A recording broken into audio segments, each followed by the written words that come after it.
you doing, Phil? Oh, hanging in there. I'm doing good. I can't wait to go at it. You got me there? Okay, number one, before we start, I want to let everybody know there are 2 Cadillacs outside for sale. They're both 4-door Cadillacs. Just see this gentleman with Terry over there? They're seriously for sale. Yeah, I tried out the air conditioning in one. It's not that good, but it is for sale. Rusty, I want to let you know you got a beautiful house here, and look, you got a fence here, and all around the place. This is like a freaking prison. I mean, I don't see any orange suits. It's like a prison. And the other thing, everybody is so relaxed. There are people in long pants, short pants. There are 2 guys in the house without pants. I always say, show me a man who has both feet firmly on the floor, and there's a man who can't take his pants off. Now we're here today to celebrate the birthday of a gifted, talented Cuban musician. Unfortunately, I got a phone call 5 minutes ago. He can't make it. He's stuck in Delaware. He rented a car. He ran out of gas, got a flat tire, went to Wendy's for dinner, and he called me. It was a Cadillac. A Cadillac. Yeah. But as long as we're here, why don't we celebrate the birthday of Rusty?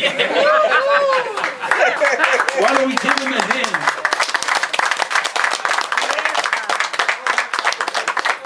Rusty, now that we just gave you the clap, you need penicillin.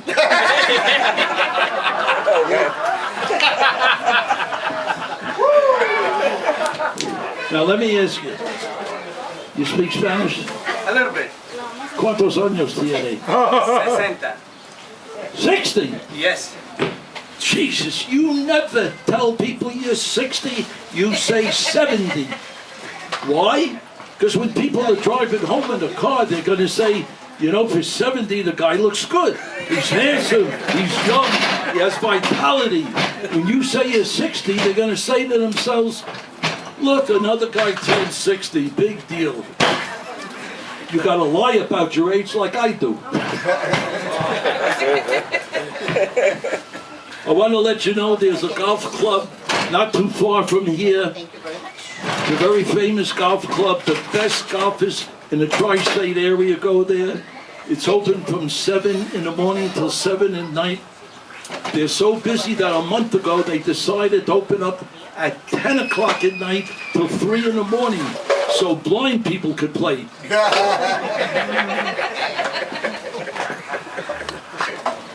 You know, you remember the afternoon you and I went out for a few drinks? Yes. You remember? Yes. So does 911. We went out, and after knocking down a few, he says to me, you know, Mike, you hang out with a lot of Latino guys, and there are some words you got to learn how to use. I said, such as what? He says, well, if something turns you on and you feel it in the heart, you go, wepa, wepa. Is that true? Yes. Yes. Thank you. There you go, it's better than I can do it. Then he said, now let's take your wife, or your Goomba. You remember the word Goomba from Tony Soprano? Yes, Goomba. And you go to a first-class restaurant with white glove service. At the end of that meal, you extend your right arm, you shake hands with the waiter, and you look him in the face and you go, cabron. Now, for those of you that cabron means like thank you, gracias, something like that.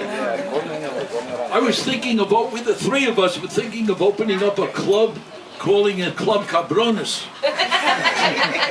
Or Naricones.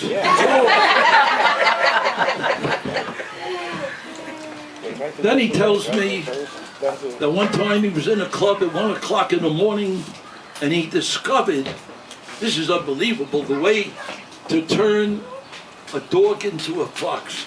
I said, as a dog is a dog. You can't make that conversion. He said, I can do it with 5 beers. That went over your head. I want to let you know, I'm a retired physician, 20 years. But now and then, maybe 5 times a year, I work in CVS pharmacy. They call me up. It's a large CVS and they're short-handed. And anyway, so one time I'm working in the pharmaceutical area at the counter. You remember, you were there. Yeah. And a woman comes up and she says, "Do you sell Viagra?" Oh, God. I said, "Yes." "Well, does it work?" "Yes." "Can you get it over the counter?" I said, "With 2 pills."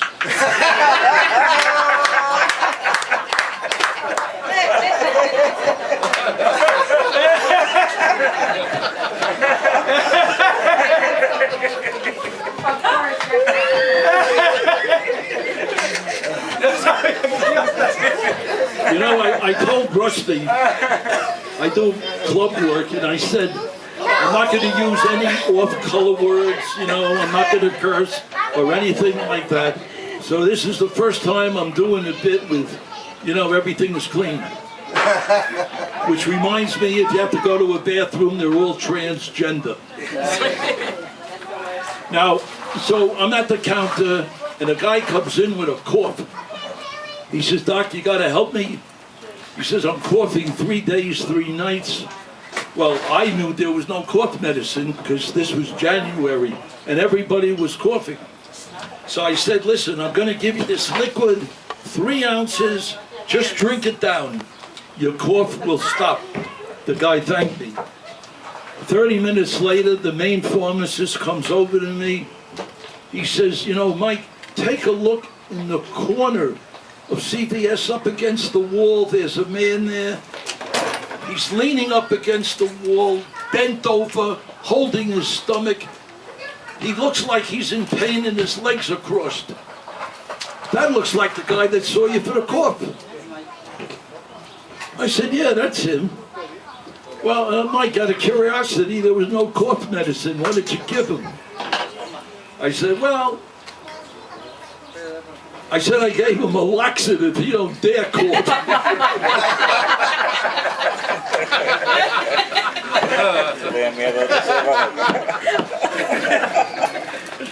I met this woman once. She was huge. I mean, huge beyond imagination. She was so big she had her own zip code. When she wore high heels, she would strike oil. One night she was standing on a corner. Cop car came up. He said, "Okay, fellas, break it up." There was a guy with a glass eye, and he was eating. And as he brings up the spoon, the glass eye falls in the spoon, and he swallows it. He goes to see a doctor, tells the doctor what the problem was. Doctor says, "Take off your clothes and lay down on your stomach." And then the doctor spreads his cheeks. He says, "Hey, you gotta trust me."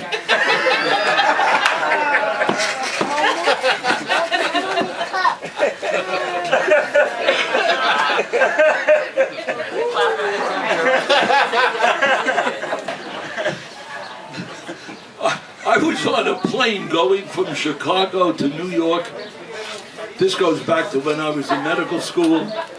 And there was a woman breastfeeding across the aisle. And the stewardess came over to me and she said, "Is there anything I can get you?" I said, "Give me the same thing the kid has."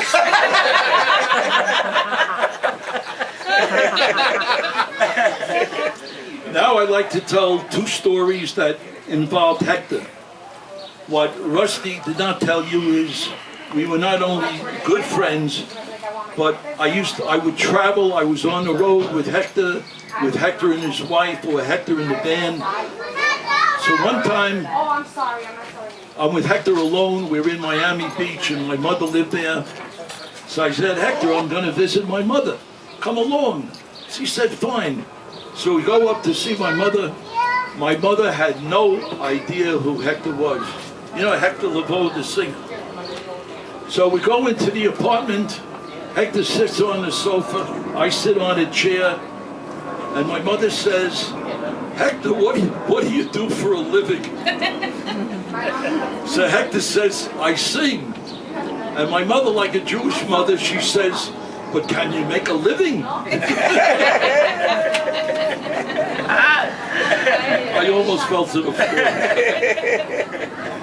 And then one time I was with Hector and his wife, and we're in Okeechobee, Florida. Hector had a gig, he did the gig, and we left with this couple, Frank and Mary, and we went to their house. So we're in the house, the five of us doing whatever. Was around 4:30 in the morning, and I said, I'm going to walk outside and take a look. Where they lived, there were no street lights. The only light came from the moon. And I took a look, and there was a stream behind the house. This is a true story, like everything else I said. And I took a walk behind the house, and as I approached the stream, God's honest truth, I hear put, put, put, put. And I stood up against a big tree so I would not make a shadow. And all of a sudden, you never heard this one, and all of a sudden a boat appears, put, put, put, no lights at all, no sound other than put, put, put. And there was a dock across from the stream. The boat pulls up to the dock was empty. All of a sudden, three guys pull out of the bushes, go up to the boat. They were empty-handed, but then they quickly leave the boat carrying these what appeared to be large boxes, running away. And then the boat went putt, putt, putt, and it took off. I said, I don't believe it. I have seen a drug drop. I mean, how many people see a drug drop? So I go into the house, and I said, Frank, you'll never believe what I saw. Frank said, was it in the stream? He said, yeah. I said, yeah. He said, you just saw a boat drop off the New York Times.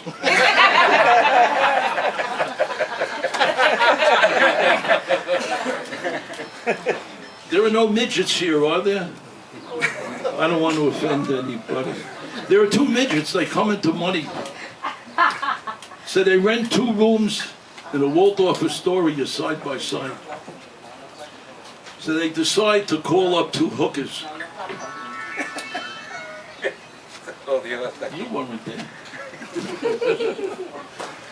So the 2 hookers come in. Now, the midget in room 1 had never been with a girl before, so they just sat there.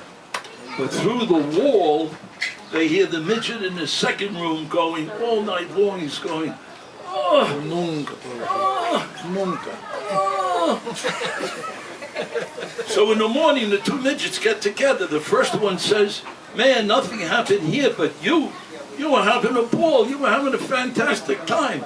The second midget said, are you kidding? I couldn't get up on the bed.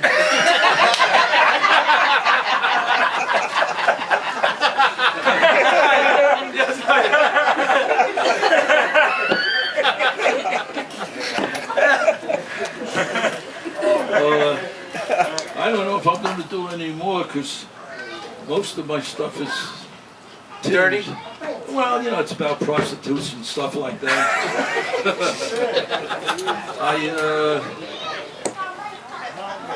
I think I'm going to call it quits. Okay. All right.